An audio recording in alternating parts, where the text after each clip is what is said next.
All right, how hilarious is this? Futurism. I have to look that one up too. Pragmatic futurism is about being pragmatic regarding our future. What does the future hold? What does the future hold for humanity in general and for individuals? And I hope to bring an element of pragmatism to this because I think there's, how do I say it, a lot of focus that isn't where it needs to be, in my own personal opinion, and that relates to the data. So this concept of pragmatic futurism, how do we make the world a better place for humans most effectively? My name is Sam. I started my life in Melbourne, Australia. When I was 18 years old, I came to the United States to play tennis. I did a couple of other things along the way. I was at Santa Clara University, finished my master's in robotics. We did an autonomous boat. That was good fun.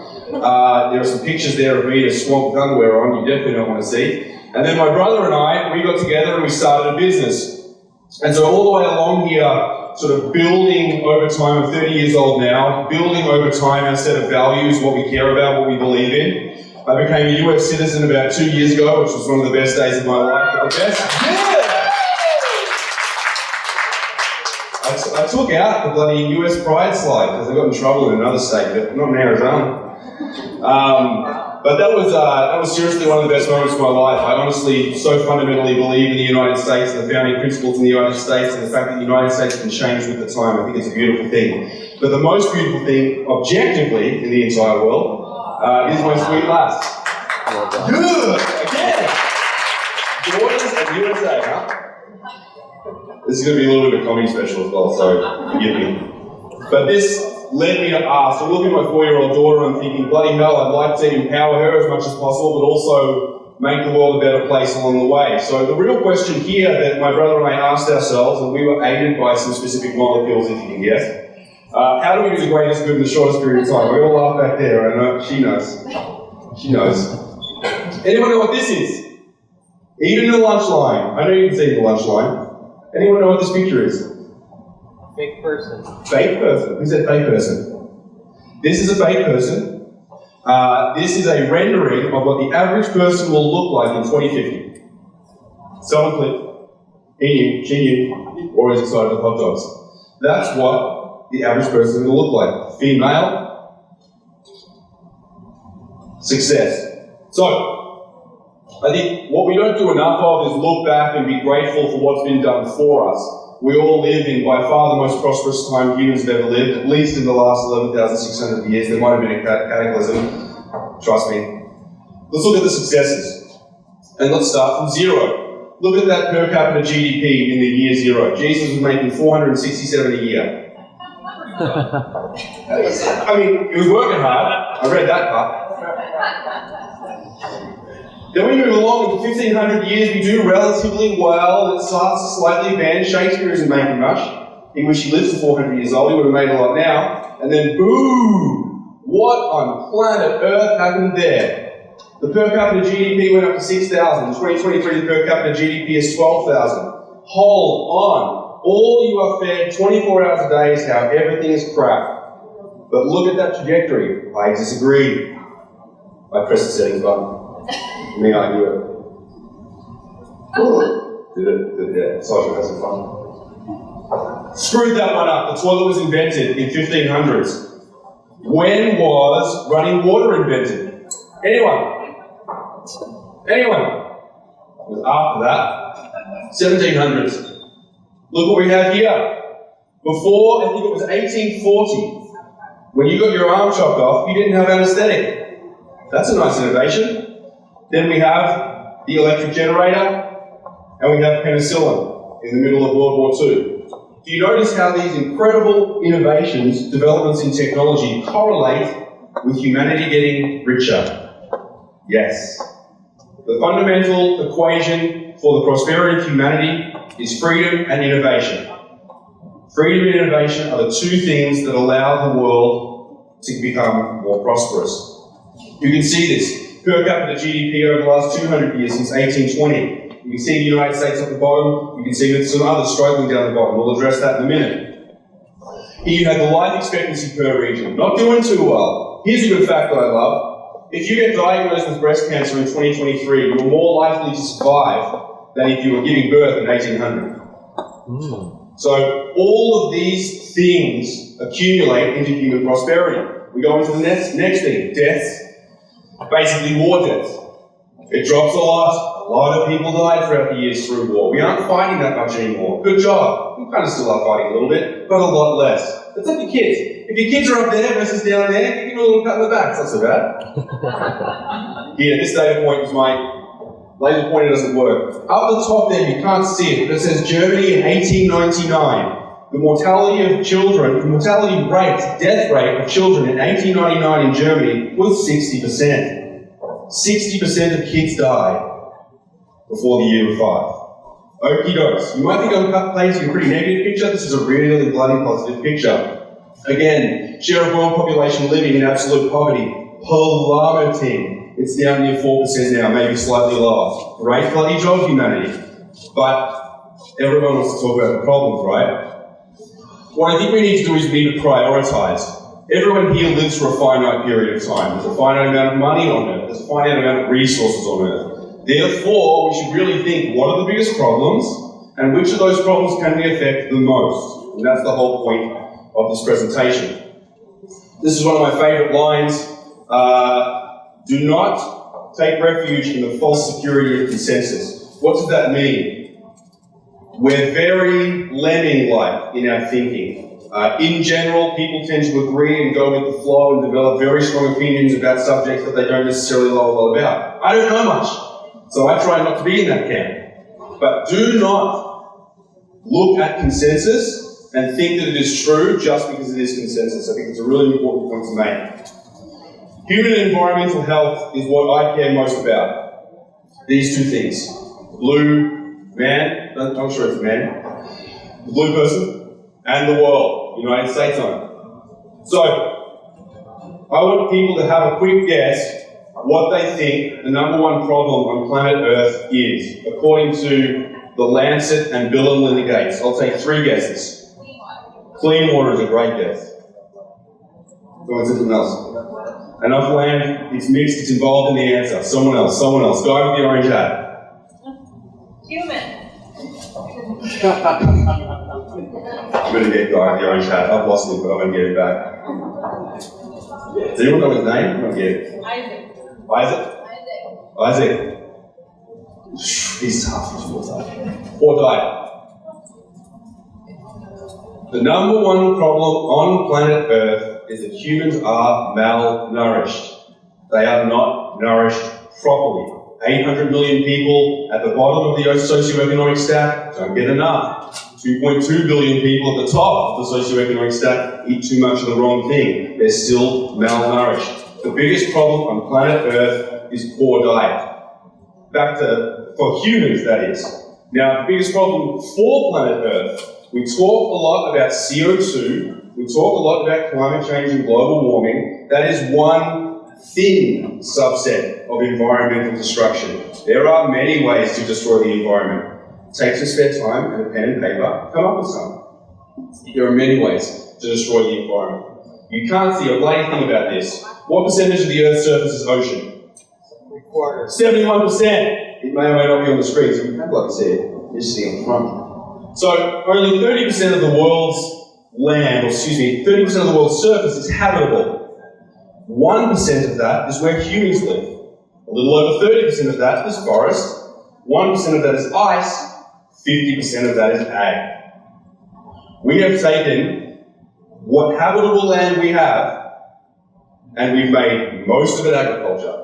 So when you're talking about environmental destruction, or you would say land use change is the way that it's discussed in the industry, this is the problem. We are wiping out planes and planes and planes of natural habitat in order to feed ourselves. We're doing a decent job, but as you can see on the left, not a great job. Big circle, yes, it's 71%. What are the opportunities? Back to this one. So this graph again is per capita GDP by region. So you can see here the western offshoots, you have Western Europe, and then down the bottom here you have Sub-Saharan Africa. I believe it was PricewaterhouseCoopers did a big study on understanding why on earth what are the greatest reasons for that disparity? There are many of them. What are the greatest reasons for that disparity? Here you see, emerging economies need to enhance their institutions and their infrastructure. You'll see something interesting here in a minute when we start to talk about return on investment about changing the world. What are the things where we put a dollar in, we get the most money out? Many of these things you guys will all be familiar with. But in those regions, that's the problem. So we have human health, we have planetary health, and then we have opportunities for growth. Like I said a moment ago, return on investment. Per dollar spent, what is my dollar impact? And there have been studies galore on this. Studies galore. And look what I do here. I bring them all up and then they fade away because I know you've just been reading and you wouldn't listen to what I say. Alright. Impact versus dollar spent. Let's take an example. Can't see a bloody thing. $120. That's not bad. I put a dollar in and I get $120 versus out of social, economic, and environmental upside. What is it? Can I take it away? Universal access to contraception. If I put a dollar in to the effort of changing universal access to contraception, I get $120 back in social, environmental, and economic benefit. That's pretty bloody good. We'll get into the investments that aren't so good here in a minute. You can bucketize these quite fairly into malfunctioning institutions, access to medicine, and access to nourishment. If you break down these problems and group them as such, you can see at the one at the top, reduced world trade restrictions is a $2,011 return per dollar of investment. I ain't going to go there for obvious reasons, we just had the government, right? The climate disaster is here. The world is over in 12 years, everyone. I'm sorry that I have to be facetious, but good grief, it is tiring to continue hearing this stuff. Where's climate change? Anyone see the arrow? Now let me be very, very clear about this. We have to take climate change and global warming seriously. Number one, no doubt about it. It is changing. We are introducing more CO2 into the atmosphere. But when we look at the dollar of return per dollar spent, here it is. And the United States is already doing a pretty bloody good job with CO2 reduction. Let's keep focusing on it, but please let's not let it be number one anymore. Please. Goodness gracious. What are the solutions? These three. Water comes from energy. So this is the water is the only one of these three circles. See the opioid logo behind? Alright. Water is the only one that's not listed on here that will be solved by energy. In fact, many of these will be solved by energy. If we can improve the production and the distribution of medicine, food, and energy, that's how we make a big difference in the long term. Those are the three things we have to focus on. Let's get into them. What energy source am I talking about? Solar. Oh. Nuclear. Solar's good. Solar just replaced coal a couple of years ago as a cheaper way to produce power. That's pretty bloody incredible. Well done, humanity. We collectively, citizens, put a lot of money into that development to get there. A lot of money. But we got there. Nuclear power. Those are big claims. However could I back them up? Who thinks this is false? A lot of people in Arkansas. Safer than wind, greener than solar.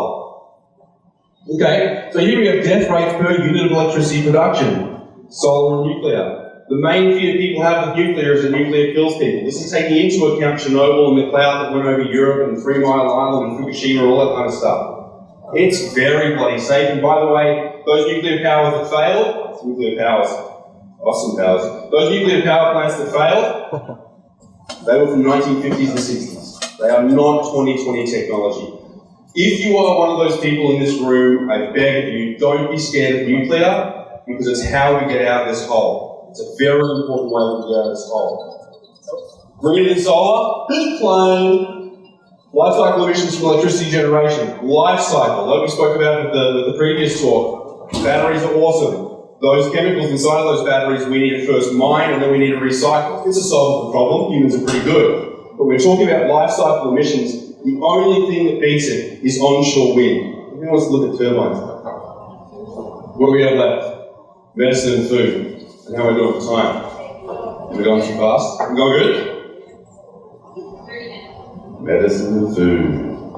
How do we do these?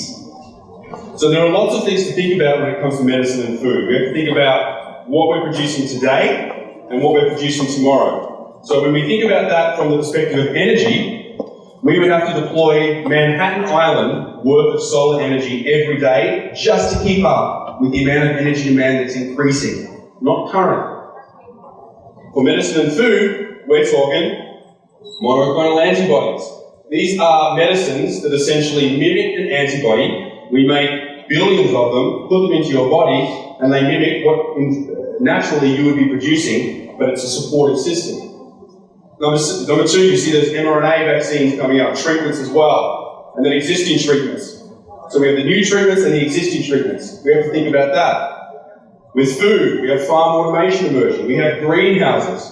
Who's the largest exporter of food by value in the world? Who's the largest exporter? Man with the green hat. Still can't get it. USA. Number two, the Netherlands? What? The Netherlands. Why is that the case? Because they have 1 billion square feet of greenhouses that you can see from space. I think Mexico's third and China is fourth. So you can see the Netherlands are really contending globally with food production with an indoor method of food production. Segue much? And then finally, CRISPR. It's good to have a rational concern of technology development and the known unknowns and the unknown unknowns of new technology. But when it comes to genetic manipulation of these plants, it is overwhelmingly positive. So again, I will beg of you to open your hearts to the concept of food that has been trained for your consumption. By the way, all foods have been trained for your consumption. Look up what corn looked like 100 years ago, what bananas looked like 100 years ago. My goodness, nothing like it. But it all comes back to manufacturing. How do we make all of this stuff? A leaf? Someone guess. Oh, what's the plant that's done the most damage to humanity? Easy one. Not marijuana. Come join me tonight in my house, I'll teach you otherwise. What is this? Rice. Soy. No. Similar to smoke. Lettuce? Tobacco. Tobacco. That's tobacco leaf. This leaf, we as a team have a system at UC Davis, a vertical farming system, I'll get into that in a second. A system at UC Davis that grows a non-Hodgkin's lymphoma treatment inside of a tobacco plant, where we've yielded the molecule and it is quality enough to be a pharmaceutical drug.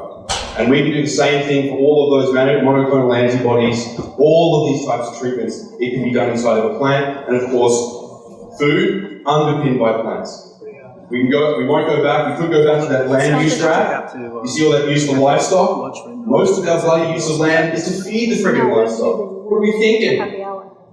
In California, 6% of the water budget goes to residential. 32% goes to the growth of alfalfa. For cows, for livestock. Going crazy, going crazy. How do you grow these plants? Indoors helps. Allow me to introduce the concept of automated vertical farming. If you already know about it, bummer. Hopefully we'll go deeper into it than we usually have. This concept is growing plants inside of warehouses. Rather than using sunlight, you use LEDs. Rather than using soil, you use a nutrient-rich mist or a nutrient-rich solution, water, essentially. Rather than having to farm in only the places that allow your plants to grow, you're inside. So you control the temperature, the humidity, the day and night cycles, CO2 concentrations. So this concept of vertical farming has been around for a while. My brother and I, when we came up with this idea, I'll talk about, actually I may as well just go to the next bloody slide. We had been searching, what do we do with our lives? We're going to be dead so soon. And we've been given an incredible platform upon which we can build our lives. Most of us have. How do we most optimally utilize that? When we came across the fact that in the year 2000, 1.1 billion people were malnourished, that was the moment. That was the galvanizing moment. So the name of our business is 1.1, representative of those individuals, and that is part of our mission, to nourish, heal and feed 1.1 billion people by 2050. We develop robotic indoor farms. We're stealthy, we don't say much. The vertical farming industry often says a little bit too much, if you're familiar.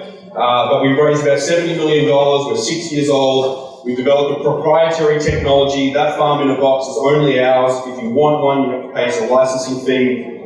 It's environmentally friendly. Let me give you some examples. Actually, I'll start with the bag. This stuff uses a lot of electricity. A lot of electricity. To replicate the sun, you need power. To control temperature and humidity, you need power. Therefore, you need to be responsible with where you're sourcing the electrons. That's the bad part. The good part, 99% less water, 99% less land, zero seasonality, zero pesticides, zero heavy metals, running out of fingies. There are lots and lots of environmental upsides, and of course, infinitely scalable. Our product is called the Apollo Farms. They're $2 million a pop. They're industrial, indoor, automated farms. They grow a variety of leafy greens, herbs, microgreens. We're soon to introduce strawberries. We've already grown them. Of course, we've got a lot of R&D efforts in the biopharmaceutical space. And then that patent that hovers around the whole system. So nobody can copy us. We only raised $70 million. One of our competitors has raised $950 million or something like that. I think they bought a pizza truck. I'm serious. Man, my Oculus Quest, I don't know how to press play, but say go again.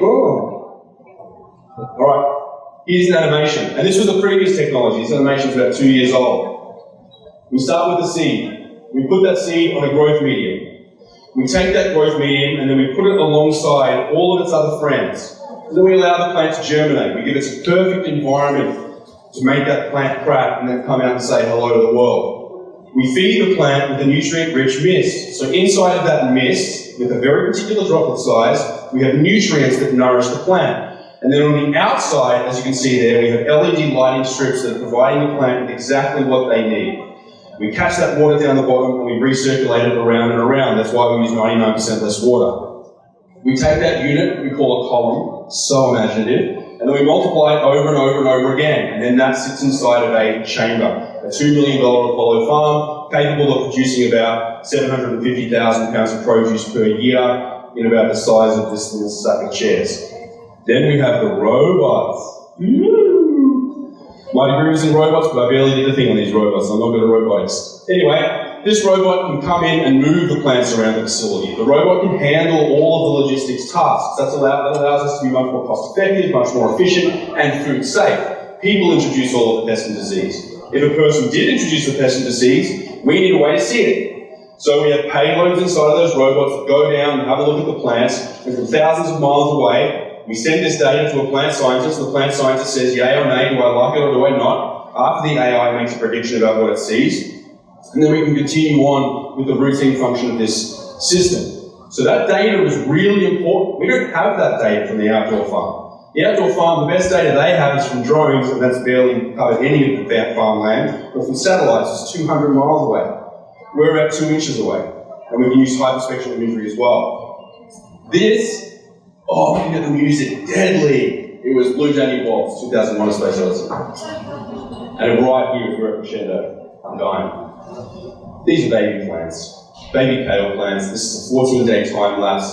These babies grow twice as fast as they grow on the outdoor farm. Again, no pesticides, no heavy metals, more nutritious. We've done nutritional testing on these products. I promise the video's almost done. Music does it, but boy, it's still bloody cute. So, the music came on. Doesn't matter. I'm about to end. Don't worry. What do these two things have in common? Two things. What do these two sides of this slide have in common? Someone guess. Please. Orange Hat Man. What do you think? I've been trying to get you all bloody day, man. What do you reckon it has these two things have in common? A sandwich? I agree. Sir? They're both the future of Listen Up. Ooh, not bad. Any points? Does anyone have points this time? Alright. The family on the left is a family from Burundi. The average annual income for individuals in Burundi is $221 per year. The average cost of AirPods Pro is $250 a year. Get that through your head. How insane is that? How insane is that? Another one of those facts that kind of make you stand back and think, oof, something's amiss here. I'm not blaming humans, I'm not blaming anyone. This is the way that humanity has managed to distill good in some ways, bad in others. Let's figure out a way to help these people. That's my goal. How to do it? I had 3 P's, and I had a 4th one that wasn't a P. but I have to make it a P. First, be positive. Good grief, turn off the bloody TV. It's not helping you. If you care about a subject, go and research it, learn about it, learn the nuances. Understand that we're all not experts on this. X or Y, AI, ChatGPT, my goodness. Be positive. What was the longitudinal study done by Cambridge, I think it was, maybe it was Harvard, don't quote me. One of the largest longitudinal studies, the number one thing that separated the wheat from the chaff, so to speak, probably getting in trouble for that, is optimism. That was the number one trait that separated the successful from the unsuccessful. Forgive me about the wheat and the chaff thing. Number two, prioritize. Find something you care about. Don't be an inch deep and a mile wide. I learned the hard way. Don't be an inch deep and a mile wide. Go a mile deep and an inch wide. And then you can start to spread out. Prioritize what you care about. Maybe it's fashion manufacturing. Maybe it's ocean plastics. I don't mind. They're all worthy goals. Number three, purchase. Purchase the products that you think are going to make a difference in the future. The only person with a car in 1920 was in New York City. The only person with a washing machine in 1950 was in the White House. The only person with a cell phone in the 1980s was on Wall Street. Now they're everywhere. They reach manufacturing scale. Purchase the technologies that you care about. And the fourth one, can someone else say that out loud for me? Procreate! The problem is not overpopulation, in fact it's the exact opposite. And you don't even need to think about it from an economics perspective. Procreate, make babies. It's a positive thing, trust me, I know. Final quote, originally it was said by Hillel the Elder in the year 100 and something, but JFK I think said it relatively well. If not us, who? If not now, when? Ask yourself that question relatively regularly, because I think you'll make a little more progress when you start to put that responsibility on your own shoulders to make the world a better place. And with that, friends and family, thank you very much.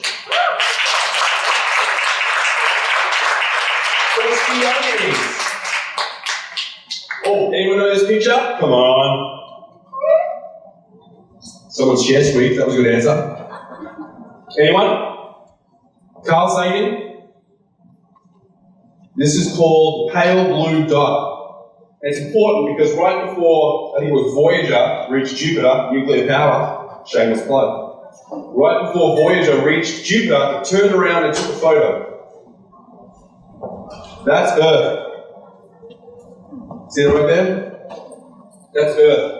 So if ever you get into a spiral of any kind, or a conundrum, or a time of frustration, remember that every king and queen, I'm paraphrasing, every ruler, every dead person has lived on that pale blue dot. Put yourself in perspective, it takes a lot of pressure off. Because you're here for 80 years, you try as hard as you bloody can, and then see you bloody later. Alright, now I'm really done. Questions? How inspiring. That was fun. What fun. That was good. Do you want to ask questions or you just want to stop and have people come up to you? You get to call. Let's do two questions. Two questions. Someone Okay, give me a hard time. Someone give me a hard time. Someone disagree. That's what we're going to start. Woo! Okay, woo! I over here with the hot dog. Yes. Well, Oh, nachos. I got some ammunition to give me a really hard time. They're good. Cheers, man. Well, first of all, congrats 2 years ago on citizenship in the United States. Thank you, sir. Of course. Love you too. And question, and this is one, so I'm Josue Romero, investor with BSC Ventures. I grew up here in Arizona, love Arizona, grew up in a very middle class background. And working in this climate-centered world, I've noticed an enormous disconnect from climate literacy on people who are already involved in climate projects and those who need to learn about it. So I guess my questions to you is, how do we best teach people who perhaps came from a background similar to mine? Because everything I see at events on LinkedIn, San Francisco, New York City, it's the same people talking to the same people. Yes. And it's an echo chamber. Yes. So how do you suggest? I love the presentation, by the way. I don't know if it's really disagree, but no, well, that's okay. Let's do that. First of all, I think it's there are very few very loud people who tend to control the narrative these days. And I think it's, we can, from time to time, quietly push back, particularly if it's data-driven. As soon as you start to get into an emotional argument, you've lost. I think, it's hard because every time you mention that climate change is not the number one problem, everyone comes up and says, well, you're an idiot, you don't know what you're talking about. Climate change is the number one problem. The world is going to end in 12 years. Flat, false. I think it's just feeding some data back into the conversation. The one that I typically use is if the US stopped all CO2 emissions today, by the year 2100, that would alter the global temperature by 0.1 of a degree. Nothing. Doesn't mean that we shouldn't focus on it, doesn't mean the environment isn't getting destroyed. But particularly with CO2, the United States is already dropping on an annual basis. Let's keep doing that. It's not the one problem with planet Earth. Thanks, bro. One more. Orange hat man. I'm joking, I'm sorry, that's not that. He feels, are you okay? Are you alright? You want me to sit next to you? I'm sorry, orange hat man. It's easy to pick on. Sorry. My name's Anna. Hi, Anna. I am a software developer and founder. Yes. And I question the idea of procreation that's going to solve a lot, because, you have a lot of people who are, say, maybe waiting for adoption, right? I would say that the number one or number 4 place, maybe higher, is education of individuals and kids that we already have in the world. And so, how do we, as a society, playing along, actually be able to lift up the existing people? I mean, and you're already working on that with feeding the people, right? And so then it's distribution. So yeah, that's just what I would bring up. I think procreation is. You ever seen the movie Idiocracy? No. You should watch it. It's almost like a documentary now, where the folks that are smarter have stopped procreating, and they just cycle around a bunch of media, and it's a great show. Anyways, a lot of the smart people have died out, so. I would say, maybe it's a combination, because you have more of an attachment to that person, out there in the world, if it's your biological. That's the thing. Yeah. If humanity was a chessboard, yeah, I agree. And I think all of us should promote the concept of, bringing in children that are not your own and raising them. I mean, there's obviously nothing wrong with that concept. But humans in the end are humans, and changing human nature is extremely difficult. It's one of the most difficult things. For example, our farms grow leafy green produce. Who here cares about leafy green produce? Exactly my point. So I wish that everyone in this room, yes! I felt personally attacked because I just got a hamburger, so. I'm attacking the nachos, bro. Look, both my parents are teachers. I totally don't underestimate or understate the importance of education. The 4 Ps, the 3 Ps and 1 F, that was from me to you, as opposed to what the most important things for individuals are worldwide, which I think was touched on a little earlier. That's from me to you. What can you do later today? What can you do tomorrow? Hopefully, what can you do later today? You know what I mean? Might be in trouble. I hope so. Anyway, I'll talk to you after. Right, am I done now? Yes. You can get me off the stage. Sam Bertram. Thank you.